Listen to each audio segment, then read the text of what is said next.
Okay, hello everyone once again. So as discussed in the introductory video, today we're going to start with the amendment lectures. So today the first chapter which we're going to start with is chapter number 10.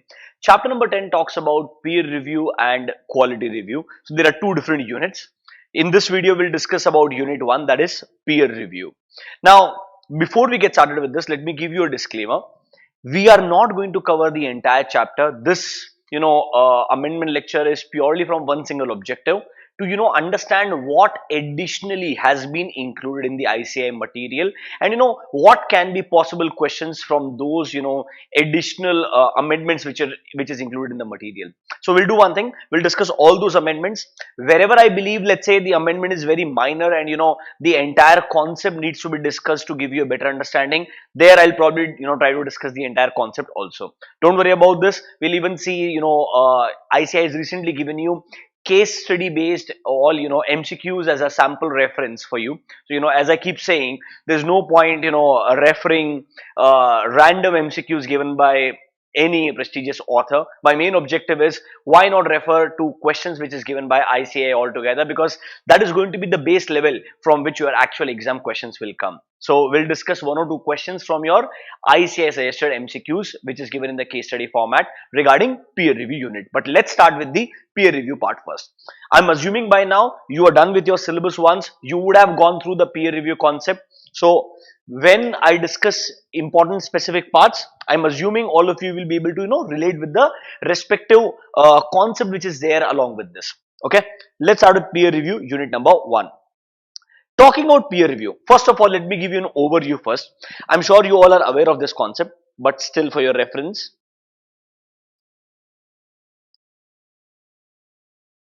So, there's something called as peer review board, which is, designed by ICAI, the Council of ICAI. Okay. Peer review board says there is something called as practice units and there's something called as peer reviewer.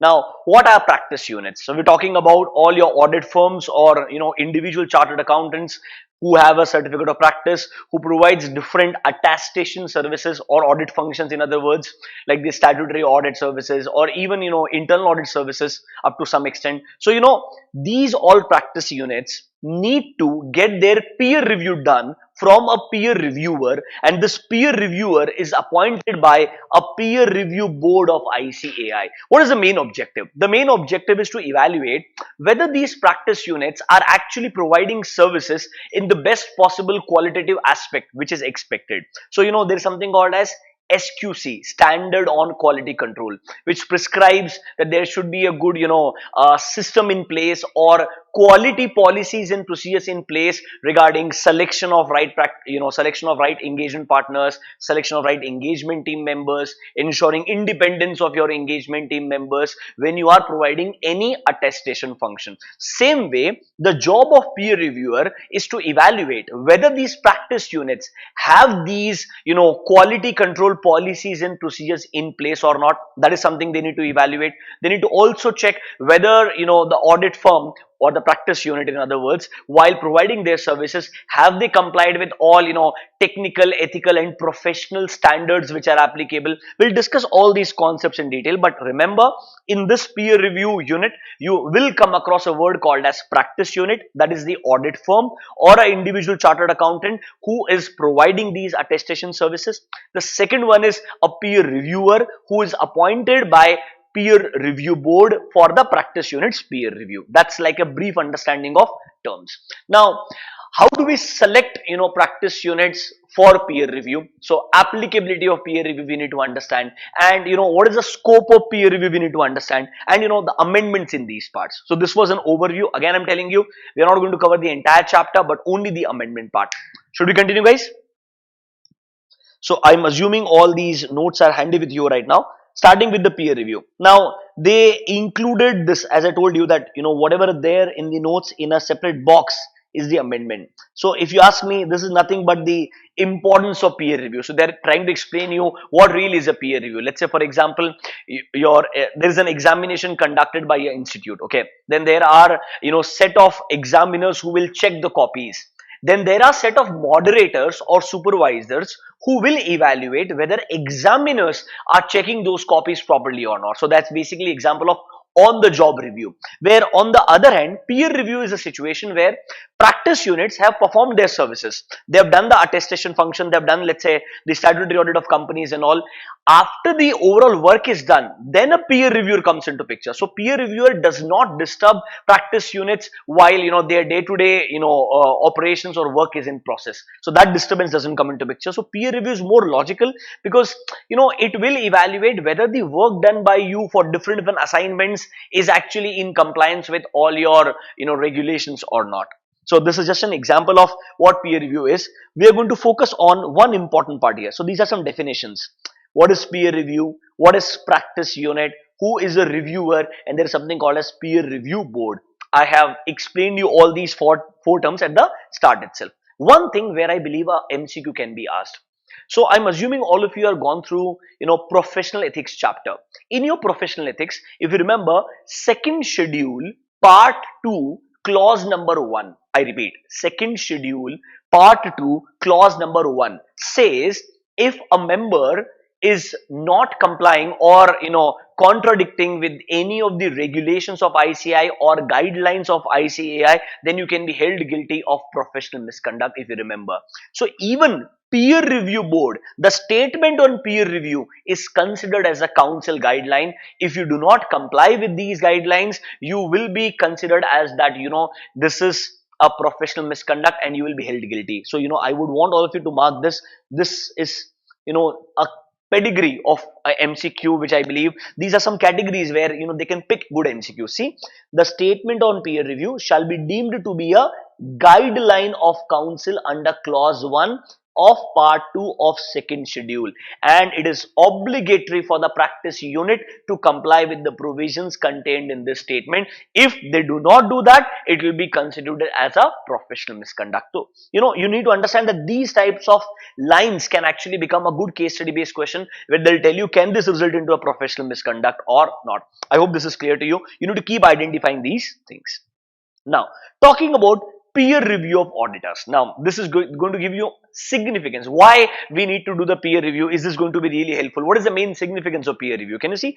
Peer review of attestation function has a lot of special significance or important points. It's simple. Normally, if you ask me, normally peer review is conducted once the overall work is done. So it is not like on the job review. It is after the services are provided, peer review starts. So it is not going to impact your day-to-day working, number one.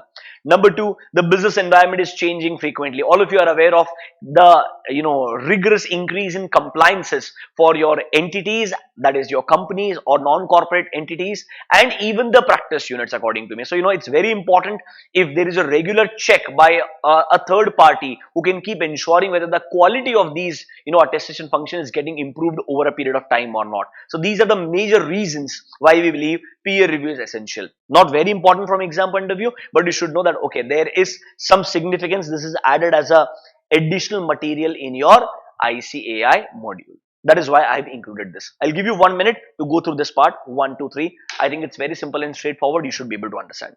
Go through this, guys, quickly.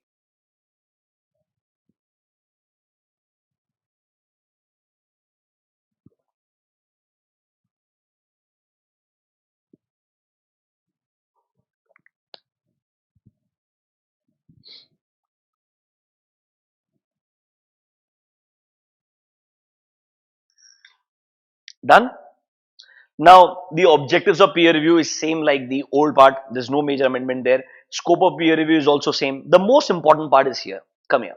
So the main, if you ask me, the core objective of a peer reviewer is, the peer reviewer is expected to evaluate whether the practice unit is complying with all applicable ethical, professional and technical standards. So these are three words if you see carefully. Can you see? The main objective is that you need to evaluate whether they're complying with technical, professional and ethical standards which are applicable for practicing units. Now there are some minor amendments in the definition of what is included in the technical, professional and ethical standards. So what all is included here, if you ask me? It's simple. Number one, the accounting standards which are made applicable by ICAI. So, accounting standards issued by ICAI under section 133, the Ind AS issued, And if you are aware of, there are separate accounting standards notified by central government along with ICAI's accounting standard for your non-corporate assessees. So non-corporate entities. So, it includes all different accounting standards, whether it is normal AS, whether it is Ind AS, special AS, notified by central government for non-corporate entities. Can you see?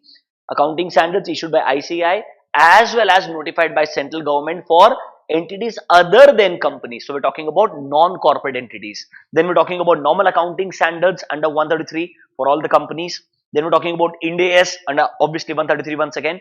And the standards also includes, if you ask me, your auditing standards, your standards on quality controls, your guidance notes, your statements, your council guidelines. All these are directly, indirectly part of your technical, professional, and ethical standards. What is the main objective?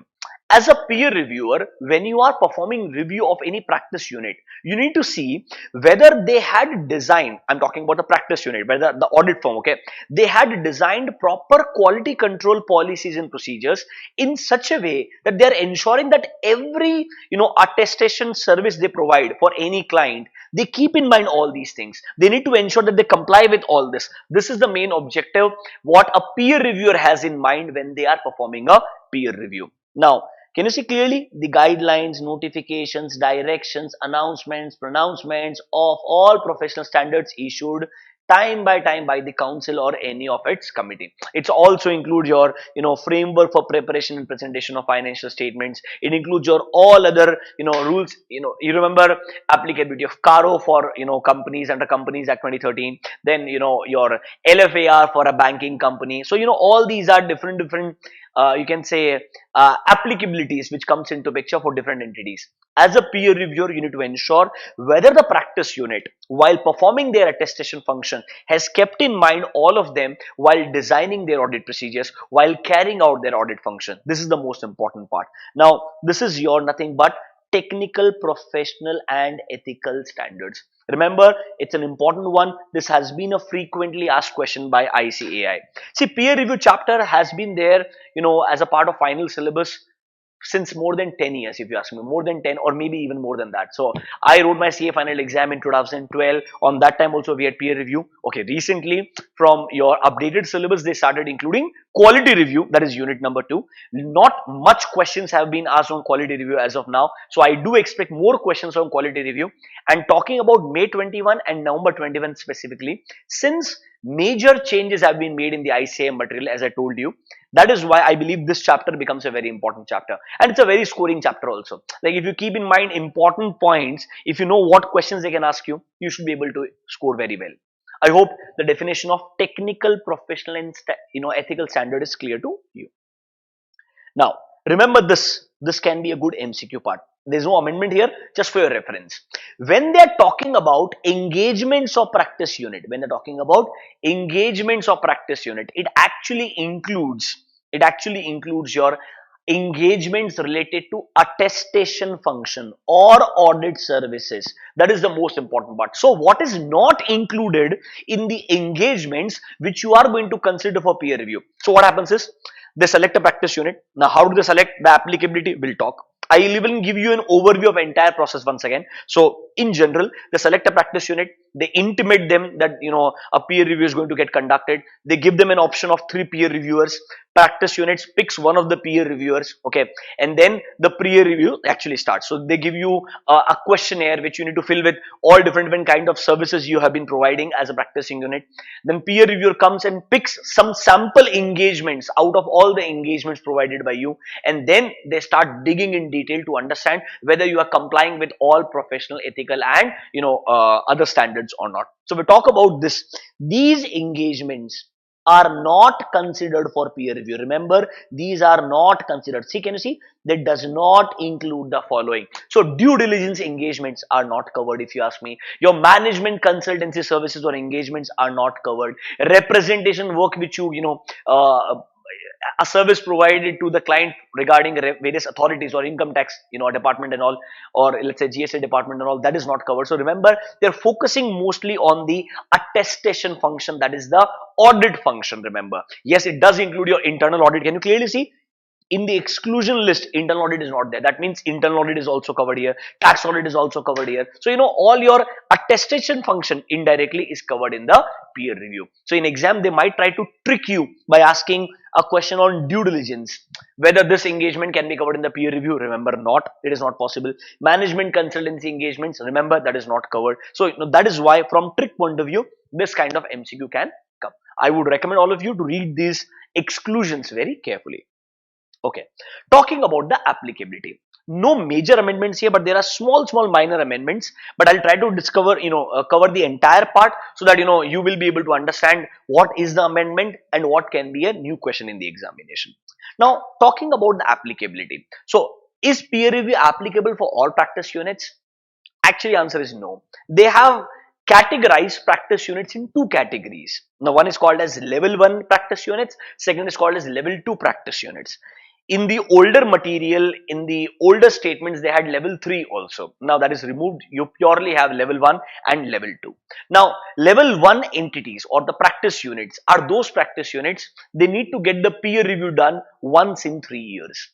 For level 1, it is once in 3 years. For level 2, it is once in 4 years. It is clearly specified here. Don't worry about it. So, we need to understand which all practice units will come under level 1, which all practice units will come under level 2. Talking about level 1 specifically, normally the focus is on those practice units who has the following portfolio of services which they provide to the client. It focuses mostly on the central statutory auditor. There is one very important word which you need to understand. Can you see? Central statutory audit of public sector banks, private sector banks, foreign banks, cooperative banks, and public financial institutions. Remember, this central statutory audit is common here also and here also. So it includes all your different categories of banks, insurance companies, other PSUs, and cooperative societies. Understand, when they say central statutory auditor, so I'm assuming statutory auditor, but of the head office. So for example, you have a SBI bank or you have a Punjab National Bank, they have multiple branches. So the branch auditor is not covered here. But the central statutory auditor who signs on the final report of SBI, they are covered under level 1. So it's simple. Level 1 covers those set of, your services as a practice unit. So those practice units which have been doing audit of this category of client or this category of services, they will be covered under level 1. It includes your central statutory audit services which you provide to, as a public sector bank, private sector bank, other financial institutions. It even covers NBFCs now. So if you ask me, they have clearly included one important part. Can you see? Statutory audit of NBFCs as may be defined by the board. When we are talking about the word board here, it means peer review board. Now remember, the same sentence is there even in case of level 2. Can you see in level 2? Statutory audit of NBFCs as may be defined by the board. So peer review board may categorize different categories of NBFCs into level 1 and level 2, and accordingly, if you are providing services to X category of NBFCs, if you really ask me, it will cover mostly all your listed NBFCs or those NBFCs where public interest is directly involved. They will be covered under level 1 and the remaining will go to level 2. Do you get my point? So NBFCs are specifically included, but the bifurcation will be given by peer review board. Then statutory audit. Statutory audit of what, sir? Number 1, asset management companies or mutual funds, since directly public interest is involved, if you ask me, or those entities whose equity or debt securities are listed in India or abroad. Again, bigger entities, they need to be covered under level 1. Then statutory audit of any body corporate. This is a new part. This is an amendment, if you ask me. Any body corporate, including your public trusts, where the public interest is directly involved. So this point will also cover all other listed entities, if you ask me, where directly, indirectly public interest is involved. Another thing, if you really ask me.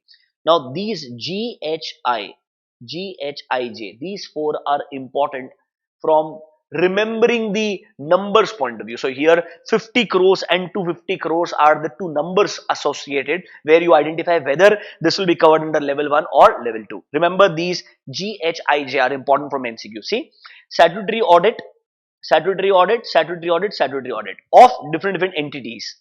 Now talking about the numbers, can you see here who have raised funds from public or banks or financial institutions more than rupees 50 crores. Entities who have raised donations or contributions more than 50 crores, or who have been funded by central or state government of over rupees 50 crores. So 50 crores, beyond that, up to 50 crores is fine. Over 50 crores is the money raised by you, or contributions or donations received by you, or you received money from the central government or state government. You will be categorized, this services, if you're providing as a practice unit, this will be categorized under level 1 unit. Now here there is one very important amendment, number I. This is important. Statutory audit of entities having net worth, mark this, more than 250 crores at any point of time during the period under review. Net worth, they have mentioned a limit of 250 crores. This is a specific limit altogether. Those 50 crores were, money raised by you through contributions or donations, or from central government or state government, or, borrowings indirectly. But this is the net worth clause where they have mentioned the limit of 250 crores. Remember, more than 250 crores. Less than 250 crores will be covered under level 2. We'll discuss in detail. So level 1, central statutory audit of your private banks, public sector banks, your insurance companies, if you ask me. Then statutory audit of asset management companies, mutual funds, they all come under this. Even the limits when you cross 50 crores for your contributions or borrowings, and the net worth limit is 250 crores, then in that case all these services will be categorized under level 1 entities. Also remember, they've included one more amendment. So let me just clean this for you so that you can identify the amendments easily. Now in this amendment was, first amendment was this. It includes your any body corporate, including your trust, where direct public interest is involved. Net worth was an amendment, if you ask me, 250 crores. NBFCs is amendment. Then central statutory audit of RRBs. This was not included earlier in the definition of level 1. Now they have included RRBs. But remember, they're talking about the central statutory audit, not the branch audit. The branch offices will be covered under level 2. And most important one, statutory audit of the parent company, subsidiary company, associate company, or joint venture of any of the above mentioned entities will also be covered under level 1 definition. What I believe is, there can be a direct straightforward question that talking about applicability of peer review, mention the different services or category of clients which will be covered under level 1 practice units. So they can ask you a straightforward 4 or 5 mark question, or they can try to trick you with specific one of those clauses for your MCQ scenario. So I would want all of you to just highlight that, okay, these points were real amendments where you need to be more careful, where there can be specific question. Going to level 2 now. In level 2, clearly see carefully, the statutory internal concurrent system or tax audit. Remember, there it was only statutory audit. Can you see statutory audit? Everywhere it was only statutory audit. Now here it includes your internal, concurrent and other audits. But remember, of branches and offices. So if it is the head office, you go to level 1. If it is the branches or offices of same PSU, public sector, insurance company, cooperative banks, RRBs, you go to level 2. And obviously the category of NBFCs classified by the board will also come under level 2. You remember the net worth clause? I told you more than 250 crores goes to level 1. You remember that? Now here see carefully, statutory audit of entities having net worth of over 5 crore rupees. So if you ask me, more than 5, up to 250 crores will come to level 2. More than 250 crores will go to level 1. Bifurcation needs to be clear. So, when you're making your own summary notes, clearly mention level 1, level 2. In case of level 2, they cover net worth more than 5 crores, but up to 250 crores. More than 250 crores will go to level 1. And here they have also mentioned the annual turnover of more than 50 crore rupees during the period under review. So level 2 is very easy to remember comparatively. If you ask me, level 1 has more line items. That is why more focus is required from your part. So as of now, the broader discussion on level 1 and level 2 is over. There are 2-3 more points. But before we go to that, I would request all of you to just go through level 1 entity and level 2 entity once again, and then we'll continue with the remaining part. You have 2 minutes. Please go through this. try to finish these amendments along with me in these lectures itself, so that when you are studying the remaining subjects, you don't need to worry about what all major changes are there in the audit once again.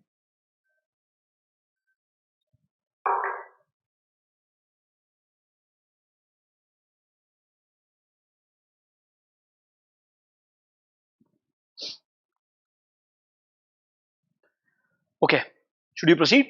So there are some additional points also which are recently included. Focus on them, please. Can you see statutory audit of entities which have raised funds from public or banks? Can you see carefully? More than 25 crore rupees but less than 50 crores. So talking about funds borrowed from banks or public financial institutions, over 50 crores was under level 1.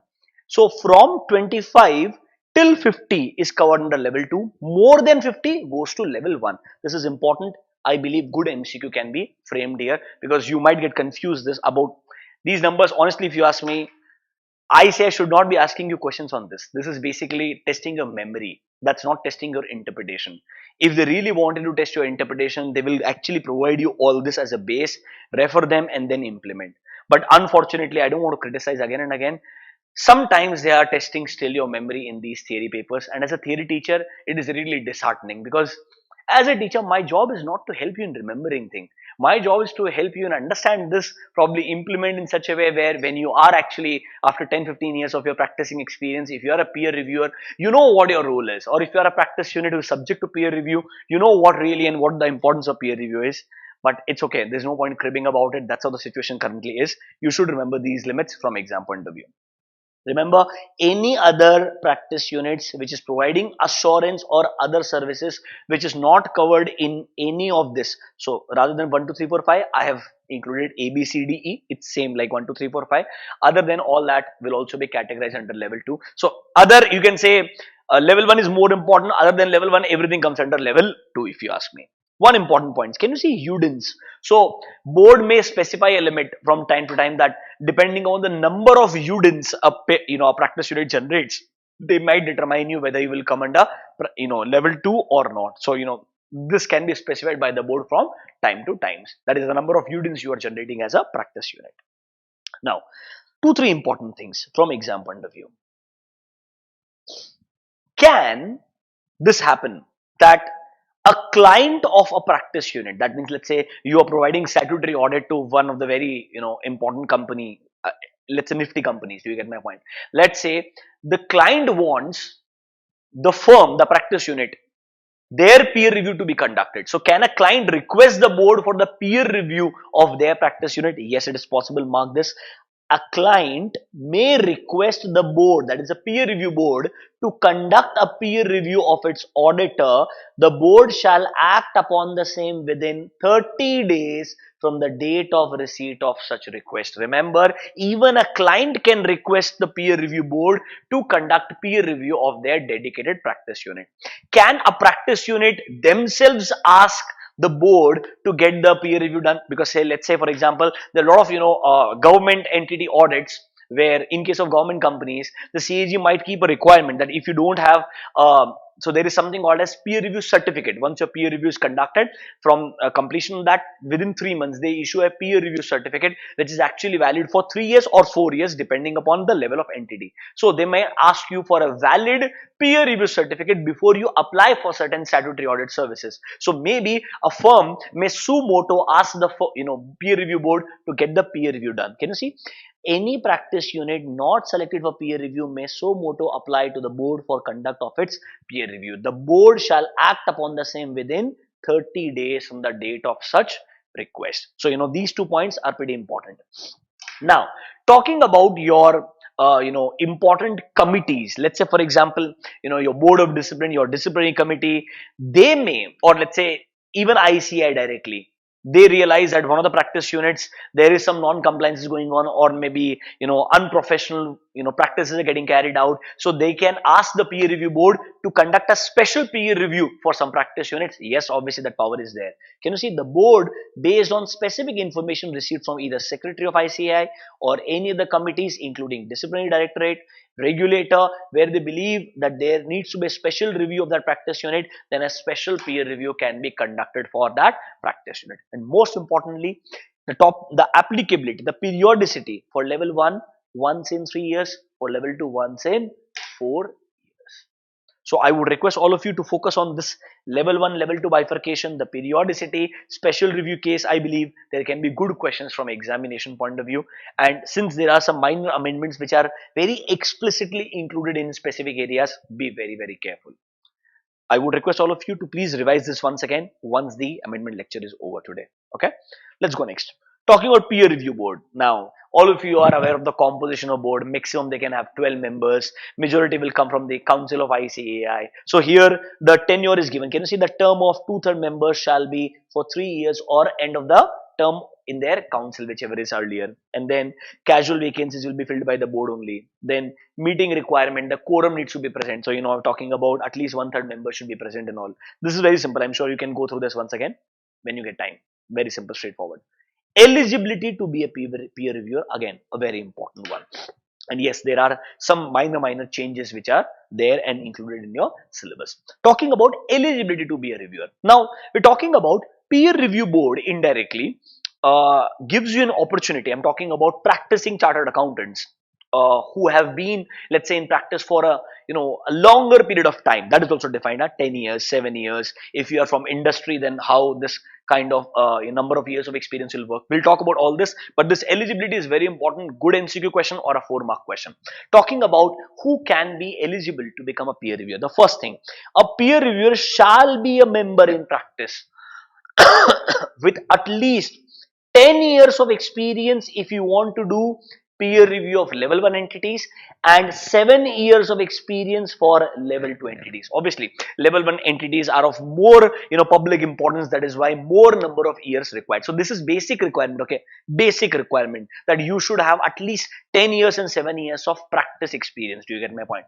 Now, don't worry that, let's say, if you are working in industry, that means, let's say, you're working for in the finance department of an NBFC or a bank or maybe a IT company. Let's say you were in industry for quite some time, and now after leaving the industry, you are starting yourself as a practicing CA. Then can you still become a peer reviewer? Yes, there is one option. See, in case member has moved from industry to practice, and most importantly is currently in practice, he should have at least 15 years of experience in industry and at least 5 years of experience in practice for level 1. So can we say for level 1 you need 15 plus 5, for level 2 you need 10 plus 3. So minimum 15 years of your industry practice plus 5 years of your ongoing practicing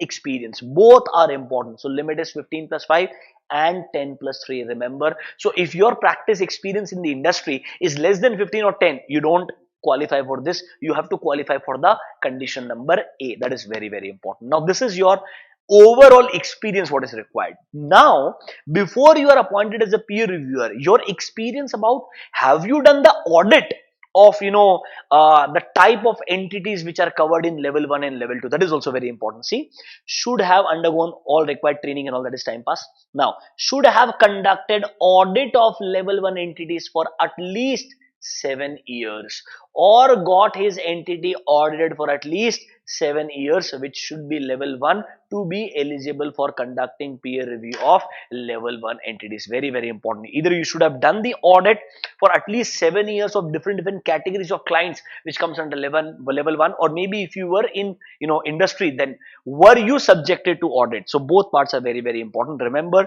these are the minimum eligibility requirements. Obviously, you need to give declaration, confidentiality and all, that is time pass. Obviously, no disciplinary action or proceeding should be pending against you. No order of professional misconduct should have been passed against you. Point number 4 is important. Mark this as important. Now, let's say there is a practice unit. Before appointing a peer reviewer for a practice unit, remember, before the start of peer review, there is a condition of 2 year, and after your peer review, condition is of 2 year.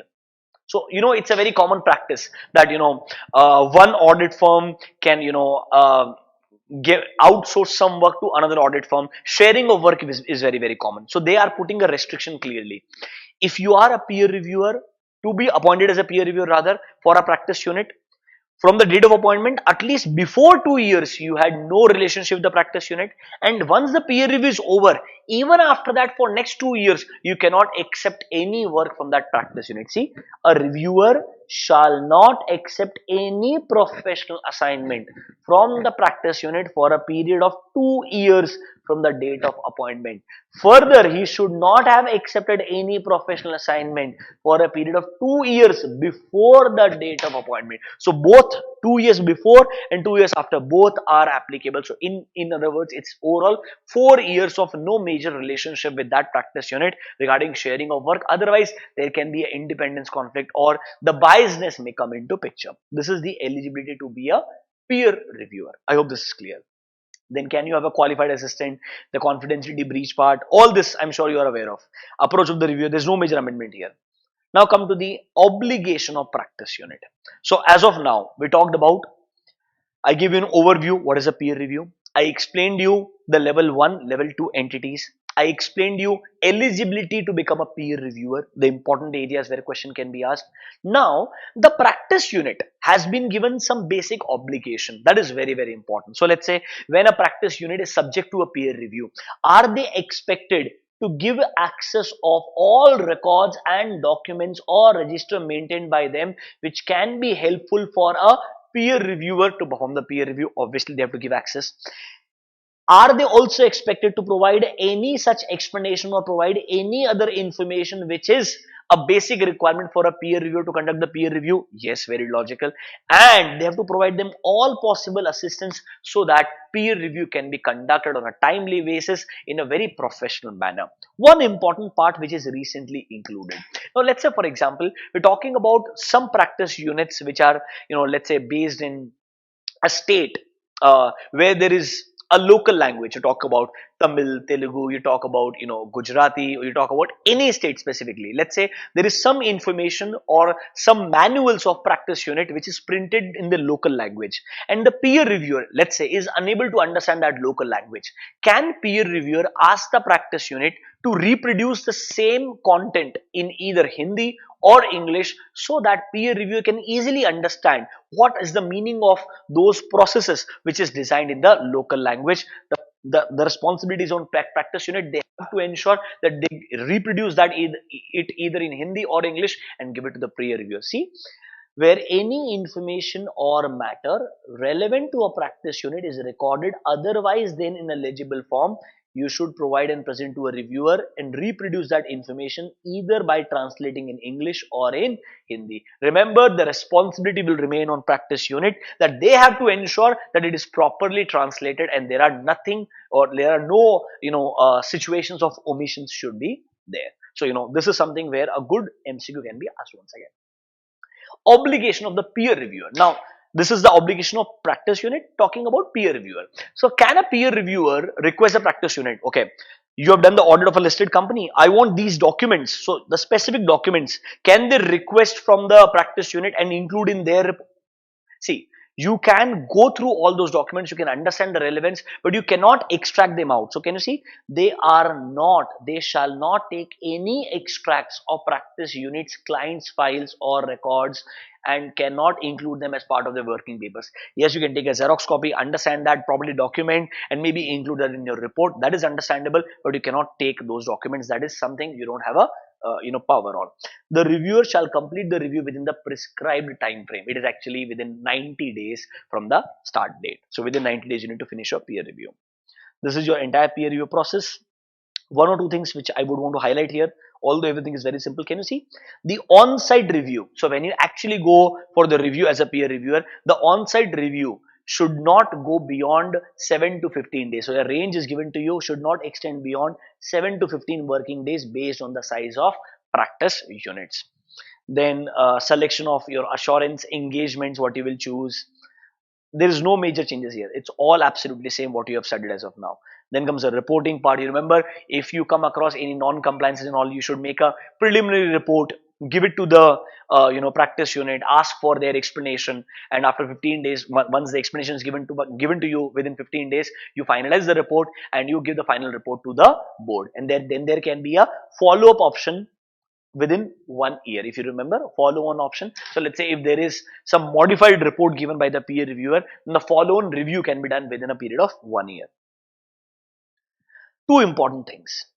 There's something called as peer review certificate. As I told you, once the peer review is over, within 3 months, the board is expected to issue a peer review certificate to the practicing unit. See, on receipt of final peer review report, the board shall within 3 months issue a peer review certificate to the practice unit mentioning the next due date of review. And if they don't want to issue a certificate, they need to give a reasons of why they are unable to issue. Validity of peer review certificate. Now here language is little tricky. I would say it is something where there can be an argument. The language. Let me explain you what the logic is. So you as a practice unit you have received, let's say, a peer review certificate. It is valid for a period of 3 years or 4 years. Let's say, assume a situation level validity valid for 3 years. Once your 3-year validity is over, after that, if you use that certificate to secure some work, who is guilty in this case? The practice unit. They are very well aware that the certificate is expiring on a specific date. After that, if they are using that certificate to secure any work, then purely they are guilty in this case. So the practice unit need to ensure that once the due date is done, either the peer review board should select them for the peer review, or they should themselves ask the peer review board to conduct their peer review once again. Remember, it is the duty of practice unit to ensure to get the peer review if they want to use the peer review certificate even after the expiry. See, the practice unit cannot continue with the existing certificate whose validity has expired. All documents which are signed by the practice units during the intervening period, that is after the expiry and the new certificate comes into picture, will be invalid. You cannot use that certificate. So it is the responsibility of practice unit to complete the peer review. So it's wrong. The responsibility of practice unit to get the peer review done, if you ask me. I think the language is a problem here. It is the responsibility of practice unit to get the peer review done and submit all necessary documents at least 1 month prior to the expiry. They need to go to the board and get this done, remember. Then the most important part, which is recently included, and the last part, and then unit number 1 is going to be over. Difference between peer review and quality review. Let me give you an overview first. See, the main objective of peer review, and who is conducting peer review, the responsibility is with the peer review board. So it belongs to ICAI, if you ask me. Here the main objective is not to pinpoint that, let's say, as a practice unit in one audit, you checked in sales 20 samples, why not 25 samples? They are not, pinpocketing on those small errors. Here the broader objective is that all practice units should have good quality controls in place. They must be conducting, the overall attestation engagements in the best possible manner in compliance with all professional, technical and, other ethical standards. Here the objective is to focus on the systems, the procedures regarding quality control, what practice units have. So yes, the peer reviewer do go through your audit files and all. They do check your documents up to some extent. But here the broader focus is on your quality control policies and procedures. In case of quality review, now let me highlight, the quality review is governed by quality review board, and it actually comes under the direct control of central government. So the power is given to central government separately, that let's say talking about listed companies whose stocks are traded on stock exchanges. So here in quality review, we focus only on statutory audit, remember. Peer review includes your statutory audit as well as your concurrent, your internal audit, your tax audit. In case of quality review, we focus only on statutory audit. Okay, statutory audit of those companies where there is directly public interest involved. So here, when they select a practice unit for quality review, they select on the basis of whose statutory audit they have done. So they're focusing only on statutory audit. Here the focus is on not only statutory audit but on other attestation function also. In quality review, they are just focusing on all big listed entities whose audit is conducted by audit firm, whether the audit was done properly or not. Here the focus is on one specific audit. Here the focus is on the overall quality control procedures of the entire practice unit. So the difference is clearly visible. In this case, as a peer reviewer, you are doing a more of mentoring role, how you can help a practice unit design better controls. Here you are more of a, a protector, where a quality review guy is going to identify, have you done any non-compliance? If any non-compliance,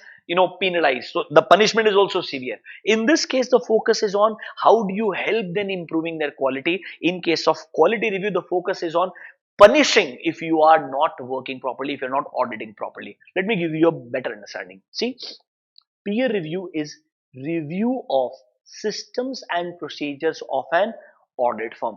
Although some audit files are inspected, but it is purely for the purpose of testing the overall systems and procedure. The intention is not to find out faults, but to help the firm in developing effective system. It is kind of a mentoring process, and it is under the purview of peer review board of ICAI.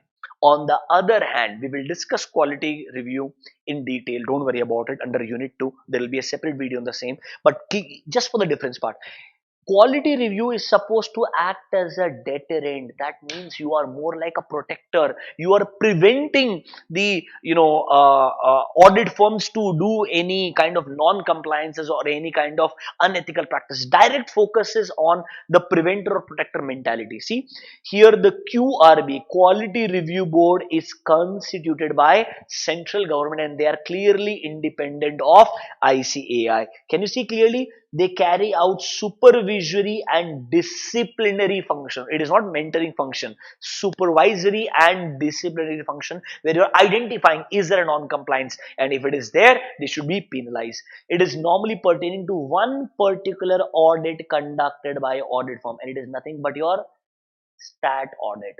The main objective of quality review is to find errors or inadequacies which is committed by the practice unit while doing the audit, and if it is identified, it will lead to a disciplinary action against the member of ICI. Remember, quality review is focusing on identifying if there are faults, if there are inadequacies, focusing only on statutory audits, which are, so here the audit of which company is done, that is more important. Here the practice unit, yes, obviously the high risk work if you're doing, but it is more like mentoring, identifying the system or controls are betterly designed or not. That's the pure bifurcation between peer review and quality review. I have covered all major amendments.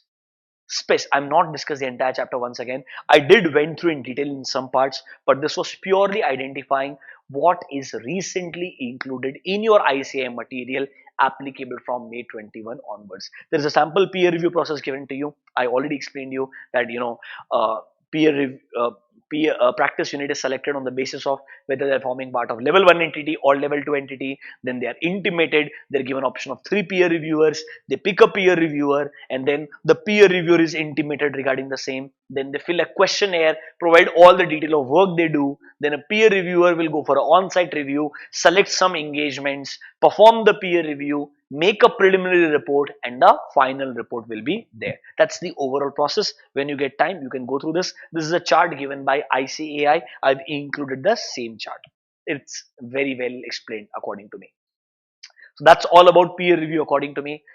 In a separate lecture, we'll discuss about the amendments in quality review. See, as of now, ICI has been asking a lot of questions on peer review. Let me show you one sample MCQ also. Probably you'll be able to understand this. One second.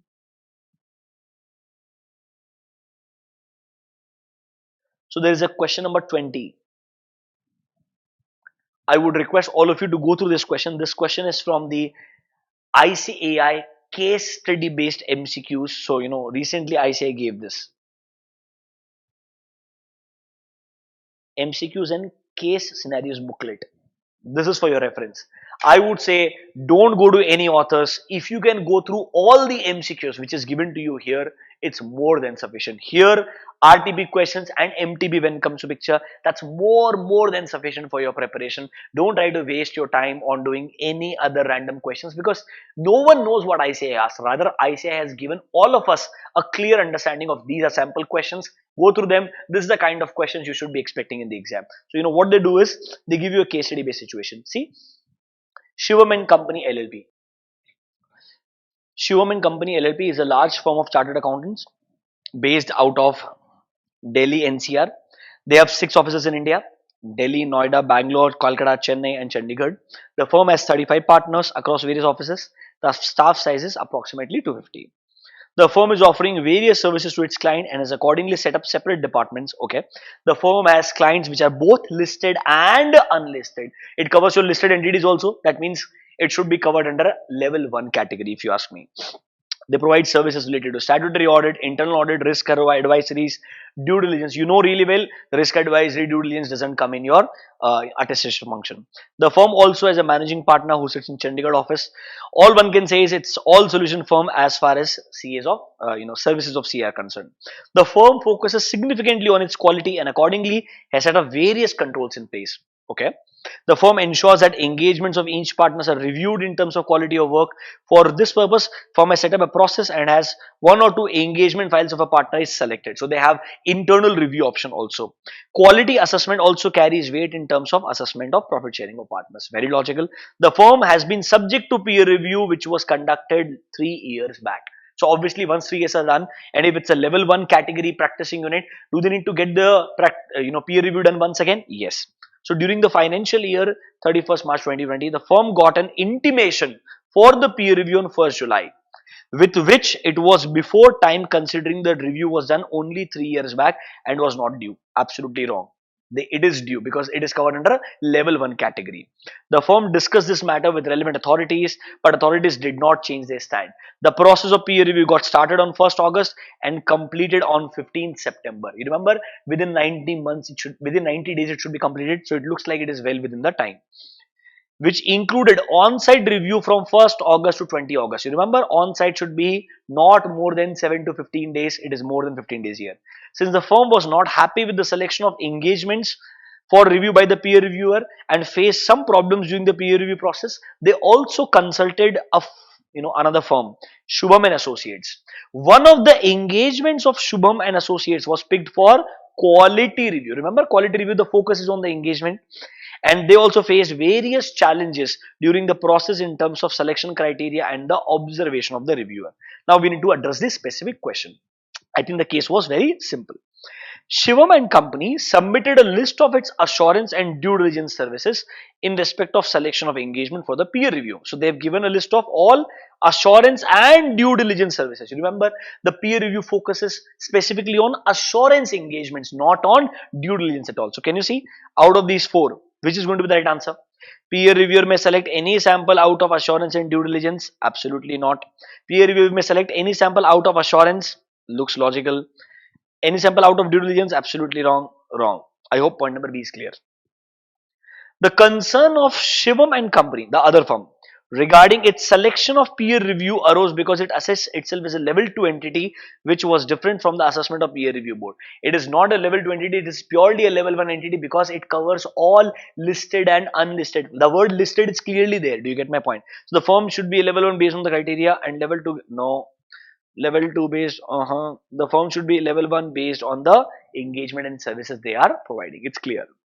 Now, Shivam and Company also objected the time taken by the peer reviewer on site. As for peer reviewer, the entire review process got completed within 90 days about its selection. The on-site time should not have extended beyond 7 to 15 days. Absolutely. So, you would have realized that if you go through the entire chapter properly, there is no problem in solving questions. It's very, very logical. That is why I always say, go through the chapter. For your comfort, for your assurance in your head, solve these ICS suggested MCQs. That's more than sufficient. You don't need to do anything different to prepare for MCQs. The MCQs are purely on the basis of your conceptual understanding of all the chapters.